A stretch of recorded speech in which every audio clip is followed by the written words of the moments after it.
Adam Adams is a successful real estate investor turned professional podcaster who is now using his skill set help others have the same success. This interview is packed full of helpful tips and strategies to make you a better investor. Adam is going to tell you the steps one must follow in order to have any success in the investing world and what the most important step is that you cannot skip. Joe also discusses how he has learned over the years as a successful investor that investing isn't just one size fits all and how exciting it has been getting other streams of investing income. Hello, Adam. Welcome to the show. Thanks for having me. Let's get rolling by going into a little bit about your background. A little bit about my background is that I grew up in Utah.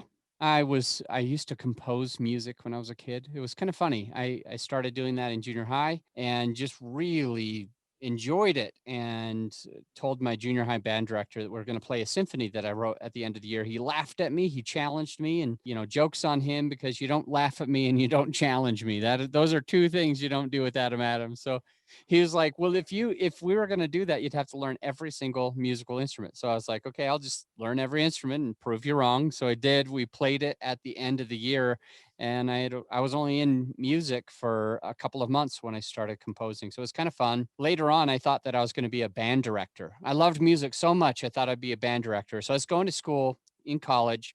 2005 comes around, and I purchased this piece of property, a real estate property, and I sold it about 2 years later in 2007. And I ended up making a ton of money on that real estate deal. And so I said, no more music education for me. I'm leaving. I'm quitting. I made more money on this one deal than I had ever made in a whole year, working my butt off. So that's what got me into real estate investing. And I started doing apartments in 2007 and 2008, and felt the crash, of course. And if you fast forward, after I got my tail out of my between my legs, I started doing like syndication and all sorts of stuff in 2015 and 16 and 17. And I have a fairly small portfolio now, compared to a lot of friends that I have. So it's about $100 million, 1,400 doors, 7 total properties, and started a podcast about it once upon a time. Sold that podcast, and I've been going strong on podcasting. So I literally am starting the podcast on podcasting now while I'm a real estate syndicator. So that's a little bit about me.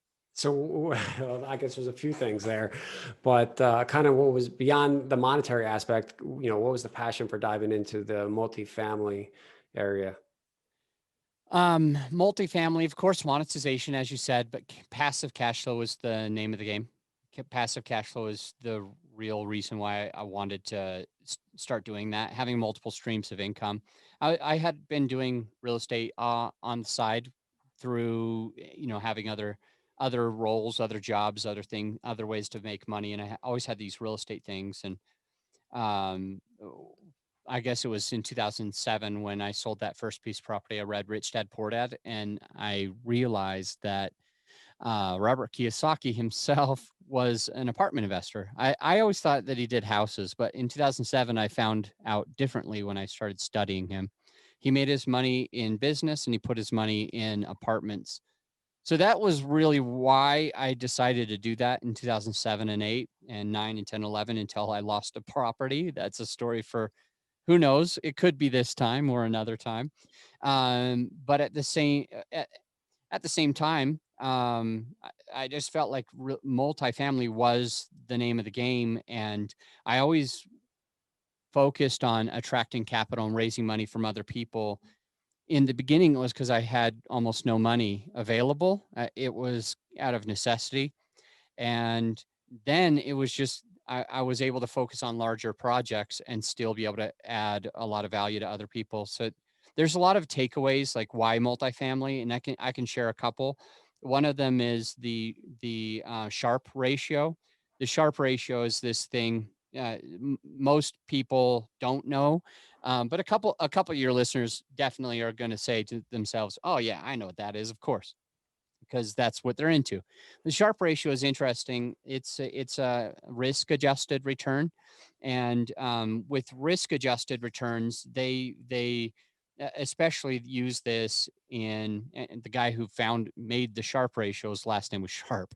But anyway, they use this to analyze different stocks in particular to see the difference between the volatility and the overall return. And when you take that same Sharpe ratio and apply it across all stocks, it turns out the S&P 500 is one of the top ones, one of the best. And it doesn't even perform that great. It's just that it's fairly volatile and it increases consistently over time.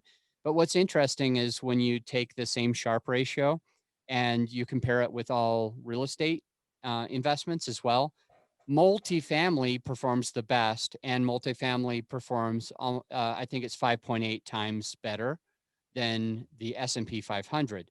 5.8 times. This is like 500% better than the S&P 500. And so with that in mind, and knowing that they're always making more babies, but they're not making more land, I mean, it just makes sense to go the multifamily route. Robert did it. Sharpe ratio says I should do it, and they're not making any more land, so there's going to be more multifamily coming out. As long as more people retain their residences or need a roof over their head, we consistently need more housing. Yeah.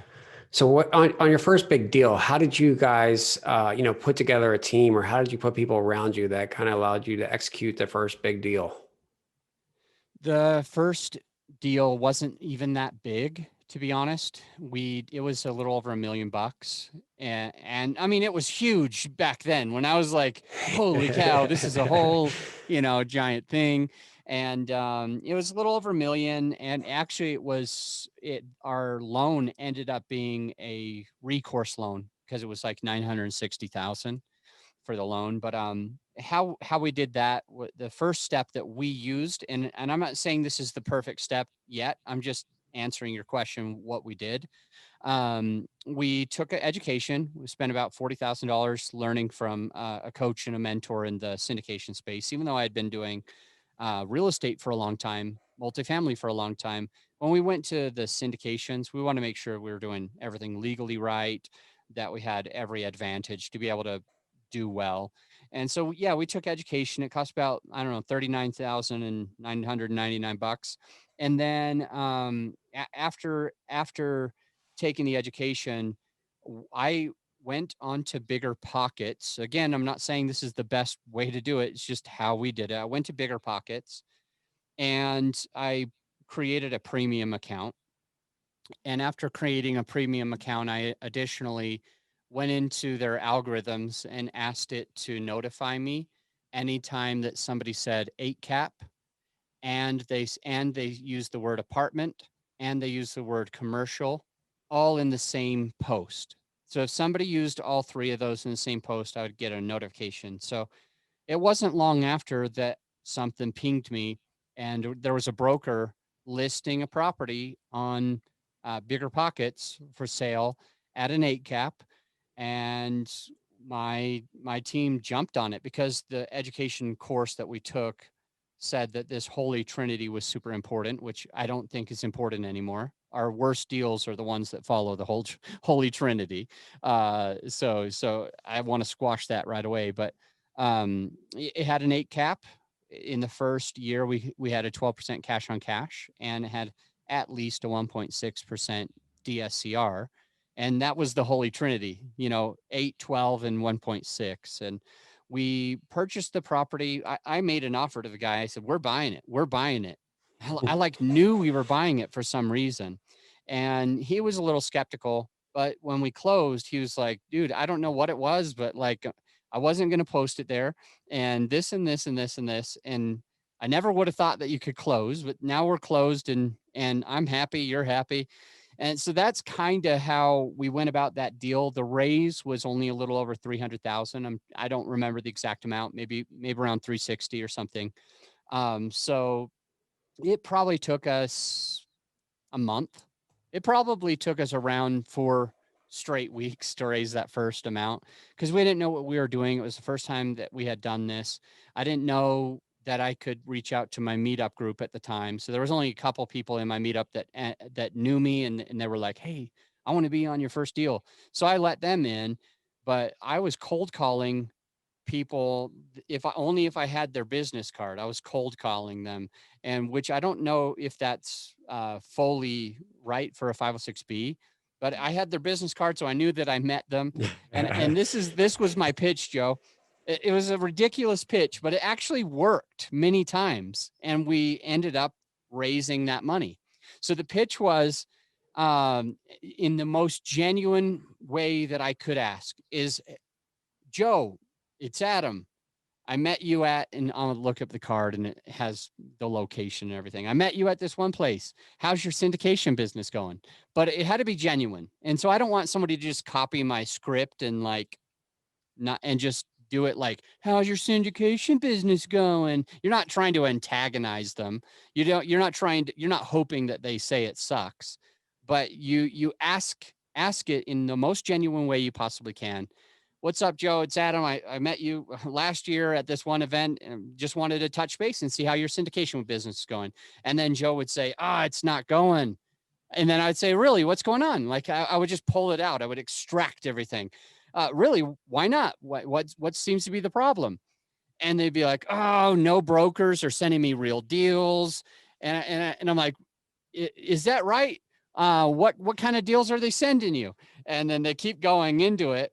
And then I just have an epiphany and I say something to the effect of, well, Joe, I mean, if the whole deal is that the broker doesn't think that you're closing on deals, why don't you just go passive in this deal that I have right now? Just do the minimum. And then you can let the broker know that you just closed on a multi-million-dollar property over here. And they're like, you would let me do that? I'm like, there's room in there and I want to help you.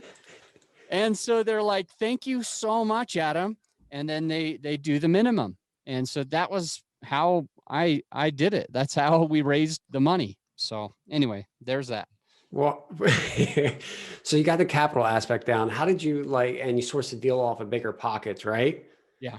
And then I think one of the next things is, where maybe a lot of people get wrong is the actual underwriting part, right? How did you learn how to do that? Or did you have assistance there?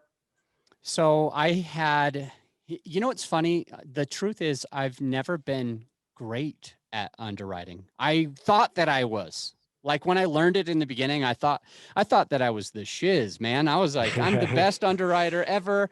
I've underwritten hundreds of deals. At the time, I mean, when I bought my first apartment, like 2008, when I was managing them in 7, and I bought the first one that closed in 2008. But when I was looking for that multifamily, I underwrote at least 300 deals, at least like fully underwrote, figured out cap rates, figured out which one was which, and decided how much I was going to offer. And I walked through the properties, at least probably 20 different properties that I personally walked through after I made the first offer. So here I was, I thought that I was like the best underwriter ever because I'd done it hundreds of times. But when we started looking at this property, there's this guy that somebody in my team met at a bike park, the most random place to find an engineer that in my opinion, and now there's engineers listening and they're mad at me already because they're like, I go biking, I bike all the time. But anyways, we met this guy from my team met this guy, Brad, who is just a brilliant engineer, a young kid who graduated from great school in engineering, and he goes circles around me and most people. He takes like, no offense to my friends, because all of these guys are my friends and I respect them, and I personally respect their template. This is not coming from my mouth. It's hearsay. So Brad was like, he talks about the Michael Blanc template that everybody likes. He talks about the David Tupin template that everybody likes. And he looks at them and he's like, these are crap, man. Like, these are so bad. And I'm just like, yeah, he's an amazing underwriter. So how did we underwrite it? We basically let Adam sit back and let Brad come in and figure it all out. But as part of the underwriting that I think is a great takeaway for the listener, there's a couple of things. Most of the underwriting, you can tweak one or two small things and it changes the entire property. And two of the biggest ones, so if you're a passive investor, you definitely want to be looking at this. And if you're an operator, you definitely want to be cautious that you're being conservative with your numbers in these two places. And one of them is called a reversion cap rate. In other words, it's an exit cap rate. In other words, and the most simplified way of saying this is that's your expectation of when you're going to sell it. You think you're going to sell it at a certain cap, they call it. And most reversion cap rates or exit cap rates, most of them are supposed to be, you're supposed to add a point or two basis points every year. And so basically, if you purchase it at a 6 cap, then and you plan to sell it in 5 years, the lowest reversion cap rate that you should be underwriting to is 6.5. That's pretty standard. Or if you want to be ultra conservative, then the lowest one is going to be a 7, because you want to do 2 basis points each year just to be incredibly conservative. And there's a lot of people out there that they're buying something, they're buying a property in a let's call it a 5.5 cap area. They're buying it at a 3 cap because they think there's enough value add, and they're trying to say that they're going to sell it at a 5 cap, and they're thinking that they're conservative because they bought it at a 3.5 cap, and their reversion cap rate is 15 basis points bigger than their purchase price. And so there's all sorts of like funky types of underwriting out there. And the problem is you're like, there is going to be at least a listener that's like, what is he talking about? What are these basis points? What does it mean?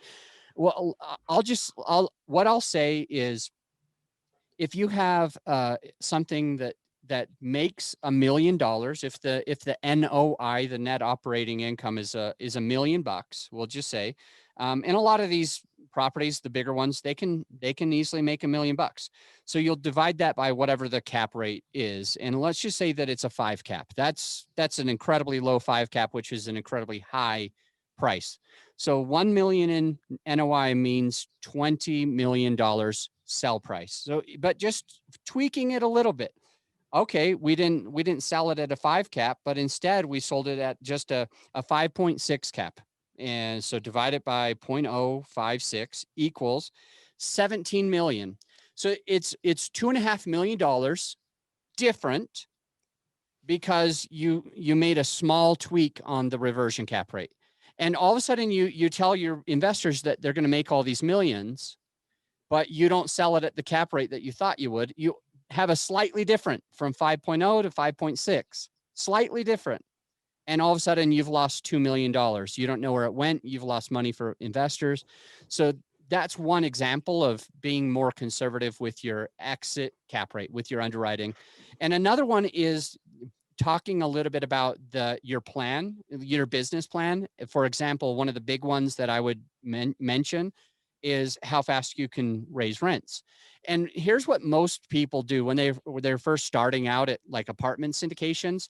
They'll say to themselves, these rents are 20% below market. And so what they'll say to themselves is, we're gonna start right off the bat by putting these to the market. So right now they're charging $600, but we need to be at $720. So I'm going to do that in the first year. But what they neglect to think of is how they're underwriting it. Is it looks like the day that they purchase it, that the rents are already at $720.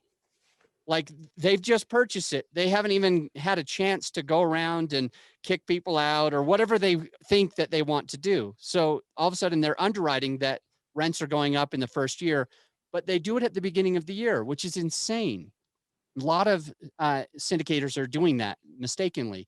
And that small change can show that you're going to make a significant amount of money on this property. But when in actuality, you've got to kind of go in there. You only can flip a few of them at a time. And so once they're flipped, you can try to move people in, but not all the time does somebody want to come in and pay $720 when the next door neighbor's paying $600. So it's very difficult to just go straight to market in many cases.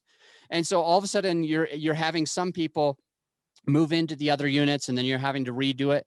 And the how fast you can actually work on these units, you've got to be kicking people. Now, if you're stupid, if you're really, really dumb, you'll make mass exodus and then raise all the rents. And sure, maybe you could achieve this in 3 months, but probably you're just going to get your copper stolen. But instead, what you really ought to do is you got to kind of do it slowly. And so conservatively, you might say, we get about 10% turnover in these units. And so when there's a turnover, we'll bump it up to 700, not 720, but we'll bump it maybe to 690 or something like that. And you continue to do this where they move out and you keep pushing rents, keep bumping rents, keep doing a little bit better. But it usually takes a year or two to get that thing that people are underwriting in day one, that they already, oh, you live here, you just have to pay 720 now. It's never going to work. So there's a couple, I think, tangible examples.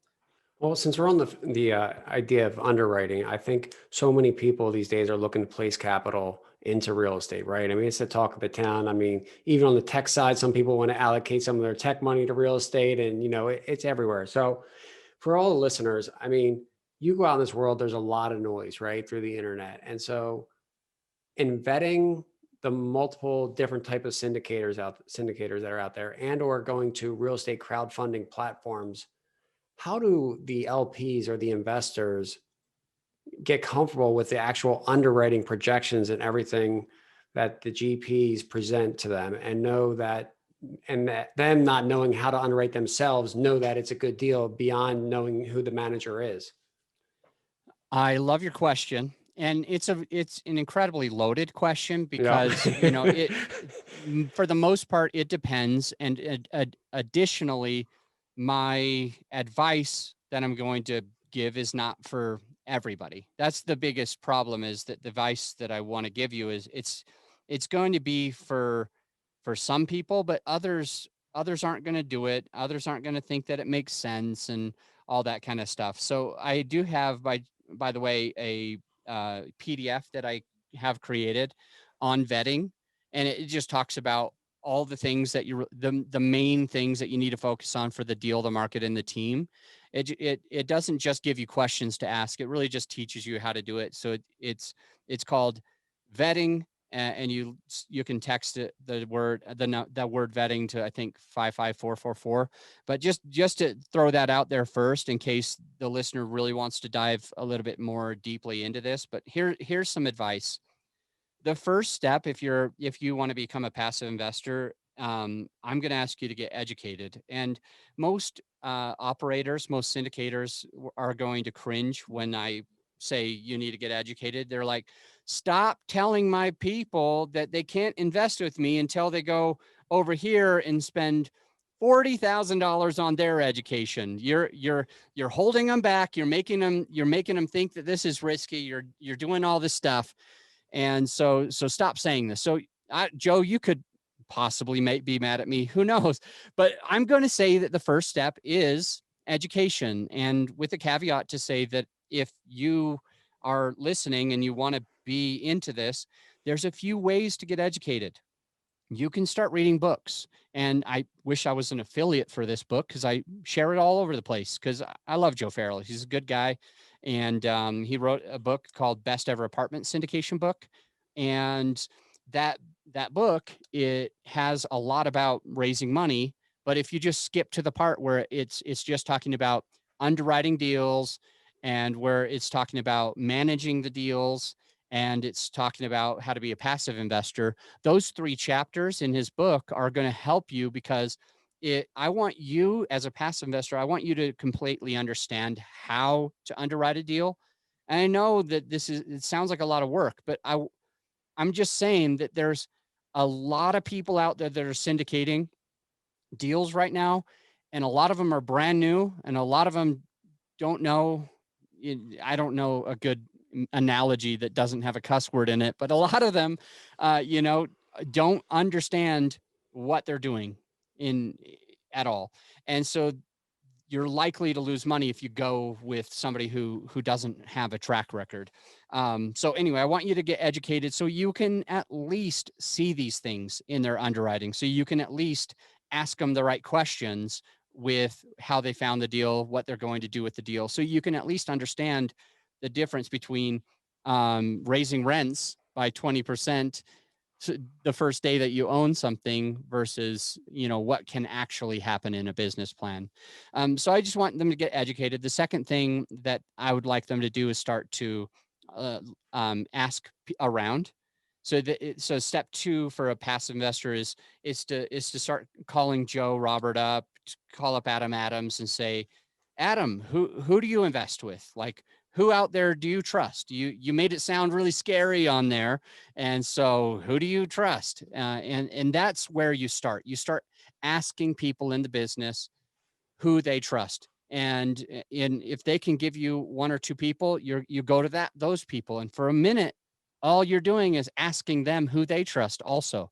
So you go and ask, all you're doing is getting credible people to give you more credible people. And you're taking notes, you're getting used to all this. Once you've done that, I want you to make sure that you figure out what markets you're open to. And you'll need to start underwriting markets. You want some good fundamentals. I want to give you, these are in the PDF that you can have for free. These are all in the PDF as well, but I'll share a couple with you now. One example is the market needs to be growing 1% year over year at least. And by the way, it's not an average 1% year over year. Because if it didn't grow last year or the year before, but this year it all of a sudden grew 3%, that's not necessarily good.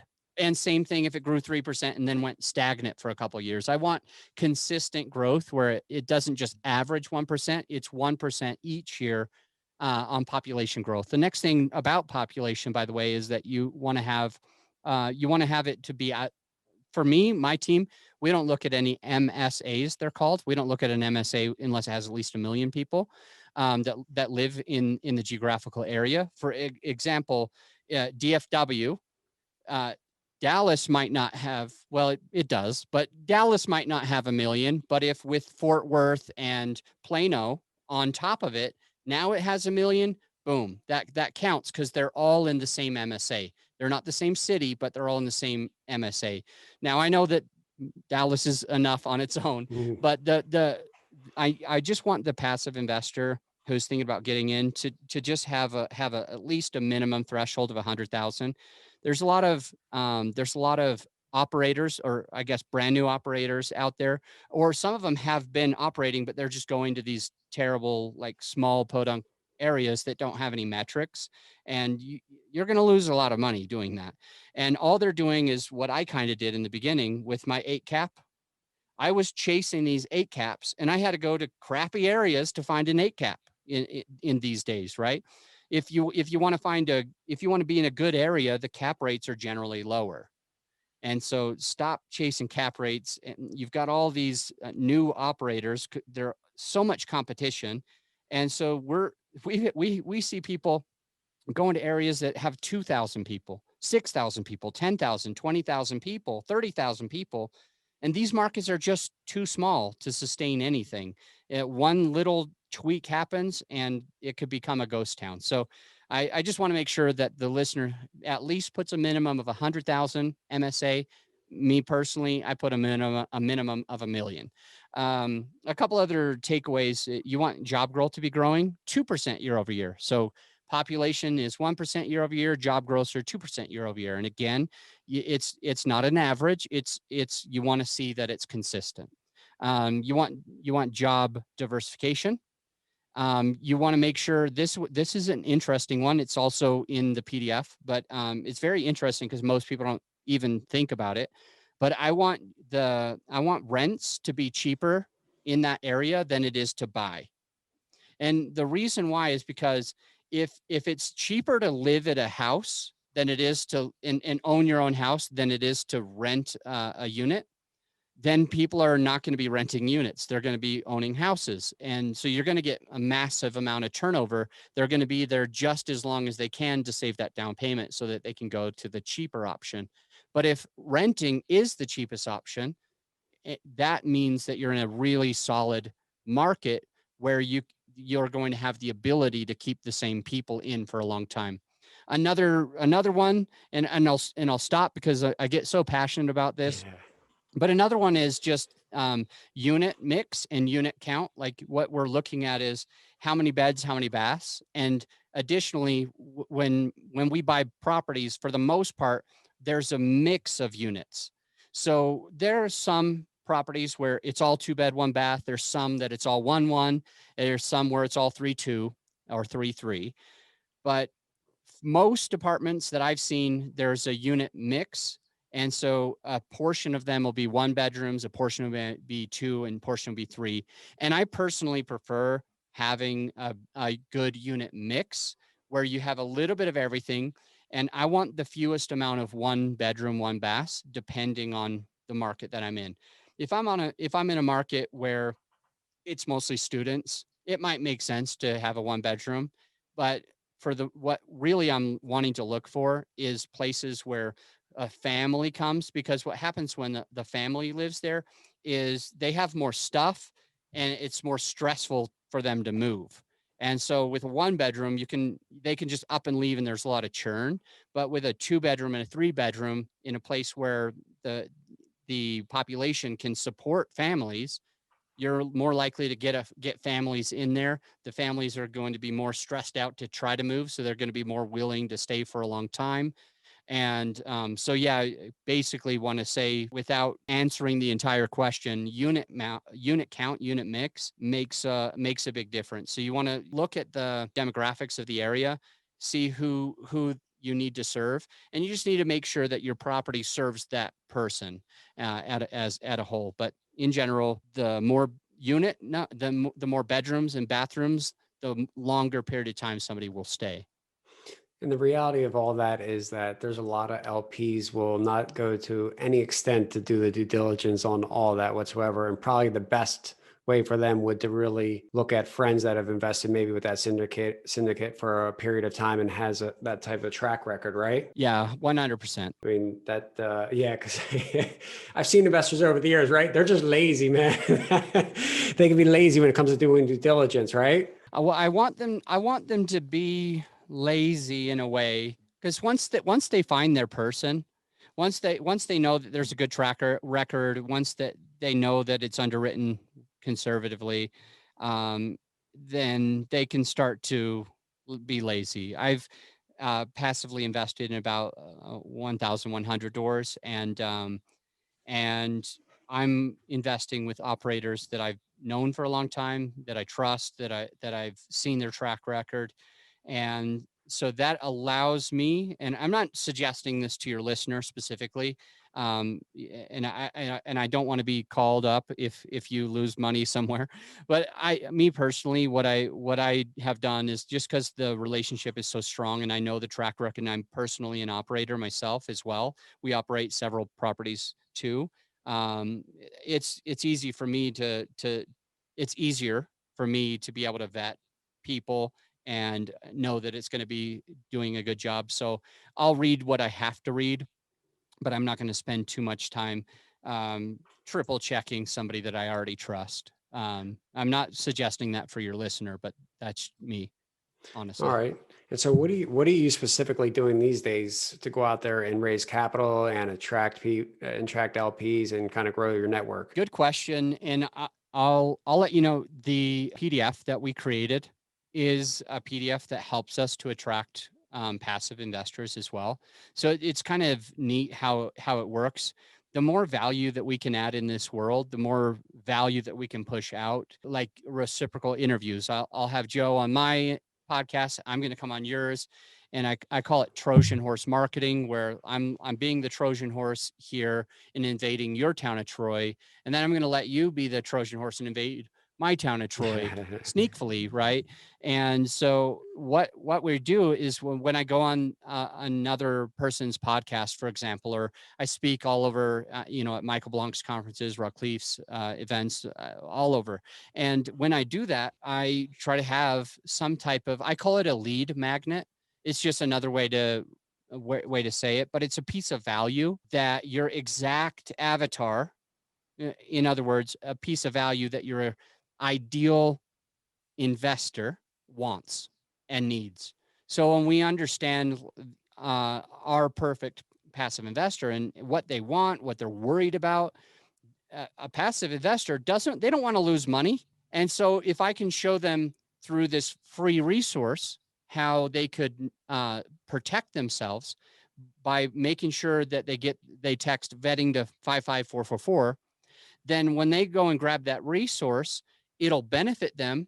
They'll be a safer passive investor. And by the way, they might just notice that every single one of those things my company does. And they might be like, oh, I don't even want to go and vet a whole bunch of people. Let me start with Adam because he already does all this stuff. He gave me all this value. Maybe I'll passively invest with him first. So that's one thing that we do to raise and attract more capital is we have that piece of value. It's in exchange for an email address. We don't spam anybody, but we give them some more value on the same thing that they're looking for. And what that does, I'm gonna show you the KLTI blueprint. Like I'm gonna make you and your listener. I want the listener to just kind of visualize without getting in a car wreck or something. This KLTI blueprint and think of it more like a funnel.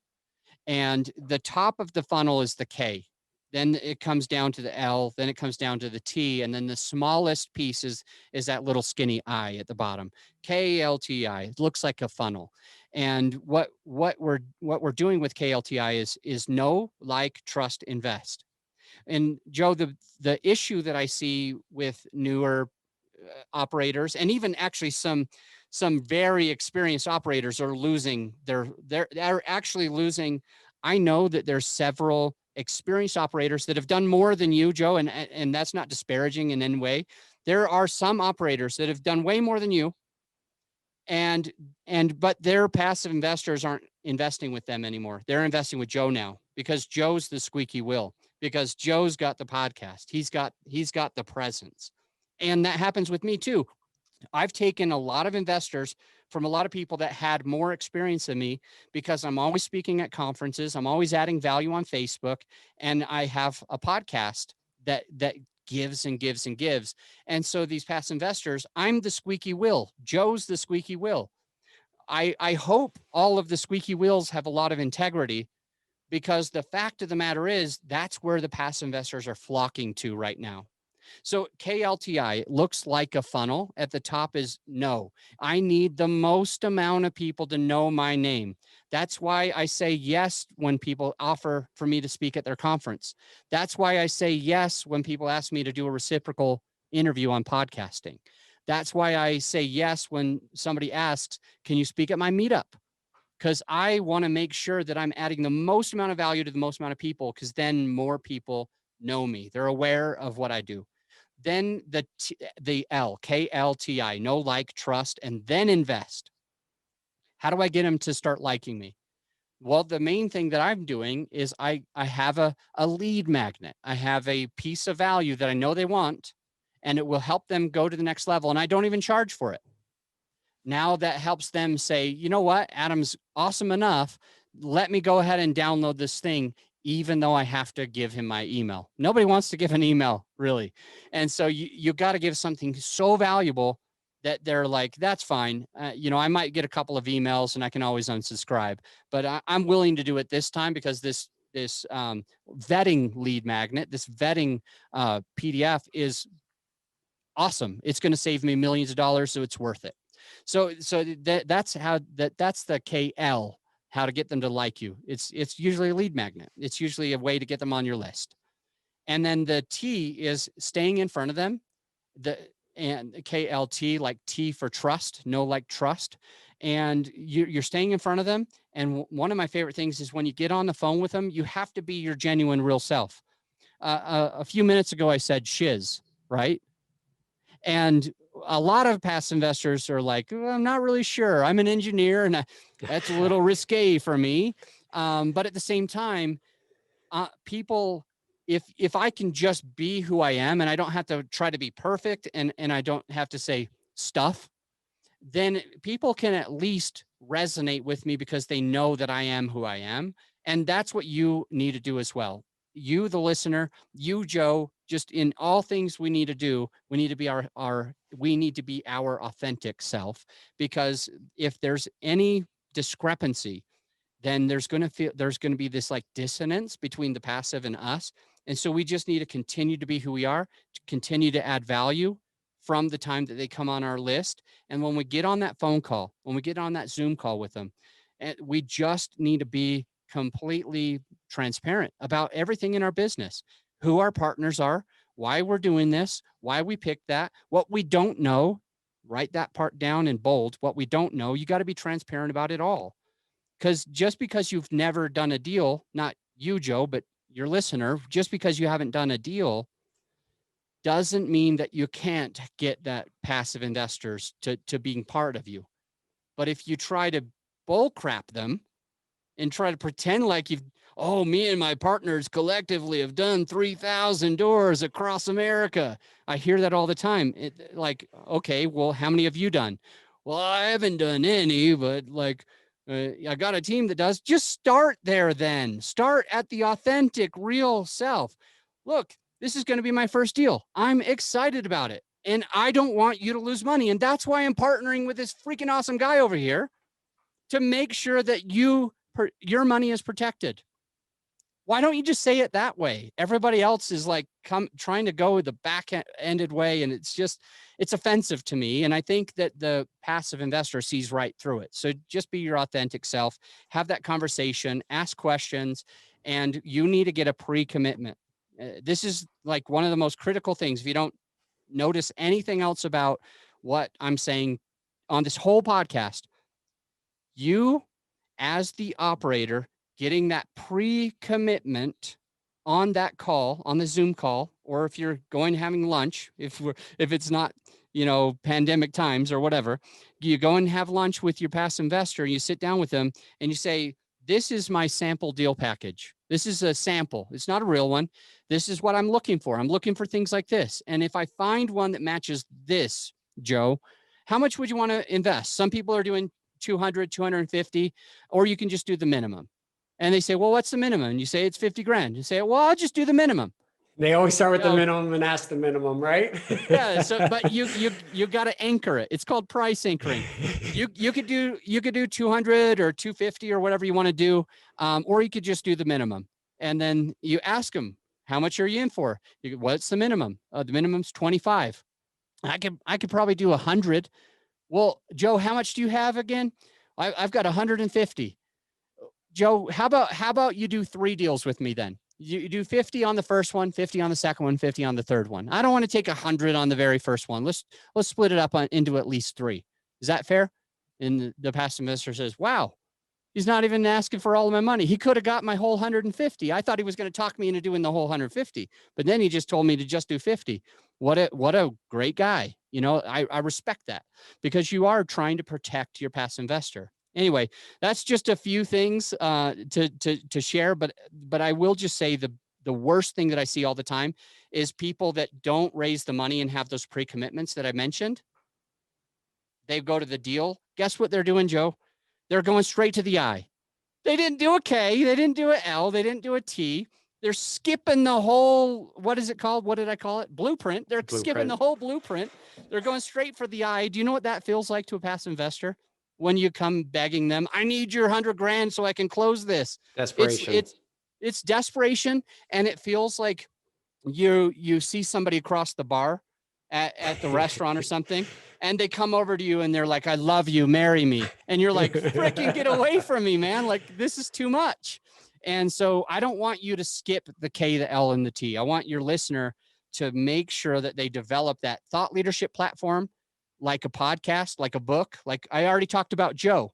Thought leadership platform allows us to talk about you when you're not in the room. Joe Fairless somehow got onto this podcast with no work of his own, just because he has a book, just because he has a podcast. People talk about you behind your back in a good way when you have a thought leadership platform. So you need to get that K. You need to have your own, and you need to speak at other people's conferences, speak on other people's podcasts. If you miss the K and you miss the L and you miss the T, you're just going to get slapped in the face. That's all. You're not gonna be able to raise much money. So that's my answer on how I raise money. What came to my mind is it's not always what you know, it's who you know, right? Basically is what that, the concept of what you just said, and building trust with those other people that you do know, right? Yeah, And that, 100%. Yeah. and that ultimately gets you to places where you want to go. So with your podcast, I mean, what are you doing with that, moving forward from here, and kind of how are you expanding? I know also you have your own community, I believe, in your boardroom. How are you tying that all together and expanding your network? Um, one thing that one thing that happened, I talked about multiple streams of income. And so here comes vulnerability again, just being like the authentic who you are. And I think that's important. With us, we stopped doing distributions in 2020. Like when we saw the pandemic and everything, we felt like the smartest thing to do is to keep the capital in the company, in the property itself, because it has its own LLC. So I said company, but into that property. So the interesting thing about most private placement memorandums, when you're doing a PPM, for the most part, I'm not going to be able to get paid if I'm not paying my passive investor. And so for us, we stopped doing distributions almost 100% on 7 properties. And so at the end of the day, uh, I used to boast because I've been out of the rat race for who I can't tell you how many years. Like I've been able to pay for everything based on just rent coming in with all of these apartment units, and I have some houses as well. But here comes in 2019, I sold a bunch of small things, and I was like, this is just too much work to have all of these small things. And I actually got rid of a bunch of streams of income. And then because of the pandemic, just random, it doesn't happen every year, obviously, but we stopped doing distributions just to kind of protect. And so I ended up, I've helped a few people with podcasts in the past, and I've grown their shows in remarkably fast, where we've done branding, we've done, I've taught them, their strategy on what they have to do. And then we've done our strategy to help promote it as well. And they all get like ranked in the top 1%. So here I was I think it was like May, and I had helped so many people grow top podcasts. And I thought to myself, I, I'm not taking distributions. I don't know how long this is going to go. So I want to serve more people in the podcasting. So I hired a few extra virtual assistants. It's funny, we were talking about that before the interview. Hired a few extra virtual assistants, and started growing this podcast post-production company and help market people's shows. And so that's replaced my income. Now I don't have to work again, finally. But and then we started doing distributions literally like I first quarter of 2021. So that's come back as well. So everything's feeling nice. But I've actually loved helping people with podcasts so much that I think I'm going to be full time in that, and just be the face of my apartment investing company. I've got a pretty big team in the apartment investing company, so I just keep being the face of it and grow my podcast company as well. So that's really where I am. Is that kind of like a Kiyosaki thing where he always had that educational aspect, but really behind doors, he's also got this apartment aspect. So he's taking the income here and shifting it over here for the future. Yeah. Yeah, he's my idol, I have to say. Yeah, he did it right, and he's a great guy, and I'm really following in his footsteps, building more of a business where it's not just. I did consulting in 2019, and I made more money in 2019 than I've ever made in my life, additionally, I don't know if I should say it on the air, but you know a good amount of money with Yep. my apartments, and a little over 600,000 with my consulting. And in 2020, I was like, I don't want to consult anymore. Like, it's so much me sitting there in front of somebody. Even if I felt like I did pretty well with that additional thing, in 2020, I was like, no more consulting. And when times got really rough, Like when times I'm like, are you kidding me? I'm using my credit cards now. I was like, should I just do consulting? I could do one person and that'd be 40 grand right there. And I just said, no, I want to build a business where I can kind of sit back. I don't want to have to be a consultant. So I focused on that and it worked out. Like I'm really blessed because it ended up working out, and I could sit on the beach if I wanted to, but I think I'm going to keep growing the business.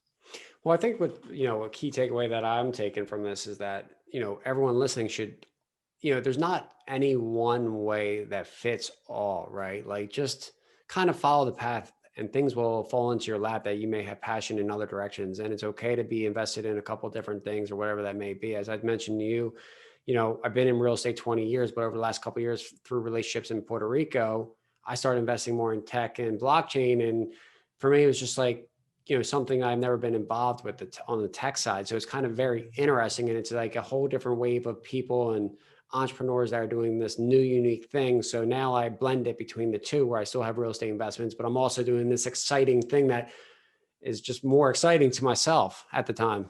Yeah. Yeah. Well, I mean, I suggest it. I think I honestly have had to learn it more than once in my life that I really prefer to have multiple streams of income, and I really prefer to help other people get multiple streams of income. Like if I help you with your podcast, I want you to have sponsor revenue, I want you to have affiliate revenue, and I want you to be selling your own stuff. I really want to help support it so that the podcast makes more. With the apartments, I want to help you stripe your parking lot and just put it's insane. A $20 gallon of paint, it's insane how much that money, that $20 investment can generate you. You take this $20 gallon of paint and all you do is you put like numbers of, parking lot numbers on a few of these, and you put it maybe on 20 or 30% of your parking lot. And then you wouldn't imagine, like, people will pay 20, 30, 40, 50, or $60 a month to have their own parking spot. And that's it. You spent $20, and now all of a sudden you have 100 people. And I'm going to do the math for real quick. I'm sorry. I'm doing this real fast. On the NOI and the Yeah, I'm rate. going to do the math. Exactly. Okay. So let's just say 50 people times $50 a month multiplied by the 12 months, divide that by 5.5 cap rate. You just made $500,000. Yeah. It's insane. It's crazy. Anyway, love it. That was good. That was good. Well, let's leave off there. And, I guess final question we always have for our listeners is, what is the biggest thing you have implemented in your life that has increased your net worth? Mindset. Definitely mindset. There's two parts to it. I like to express gratitude for things that I have and things that I plan to have. Just feel the gratitude, what it feels like, and I mean, as grateful as you can for the things that you've been given. But additionally, just being open-minded to being able to grow, which most people say, I can't, that's too big, I'm afraid. And for me, I just worked really hard to, even though I feel those same things as you, as the listener, I try to get over it as fast as possible and just be like, I can do this. If somebody else can do it, I can do it. I'm just as smart as they are. I'm just as capable. I'm just as anything. And if somebody else can achieve it, I know that I can too. And so those are the things, the mindset around gratitude and just thinking bigger. And how do you see someone kind of that may be stuck in some certain mindset, being able to influence them to do that? Is it the network, or kind of maybe what is it that allows them to kind of make that decision to change their mind? Well, I think you fed me the answer with the network, because that's all I can think of now is, man, if they are struggling with growth, then they probably ought to go into a mastermind. They probably ought to stop talking to some of their friends. I'm sorry, but they probably got to stop talking to some of them and start talking to others. And one fast and easy, cheap way to grow your network and the people that you're around is having your own podcast and deciding who you're going to interview on your show. So anyway, yeah, I think you're right. I think it is the network. I'll take the bait on that one. And I think that that's going to be able to help them to be able to grow their mindset by being around other people that have been there too. Yeah, I guess, growing up, right, you're kind of influenced by those around you and the school you go through and the teachers that teach you. And so like, you're getting with a different set of people that really can expand that mindset of what is possible and get you thinking about the things that you don't know is probably what, brings that more achievement. But I appreciate coming on today. And for the listeners that want to get a hold of you, what is the best way to get a hold of you? And if they want to download the PDF again? The best way to get a hold of me for that is they could go to vetting to 55444, and that'll help them to be able to get, if they text vetting to 55444, they can have all of the information to be a more safe passive investor.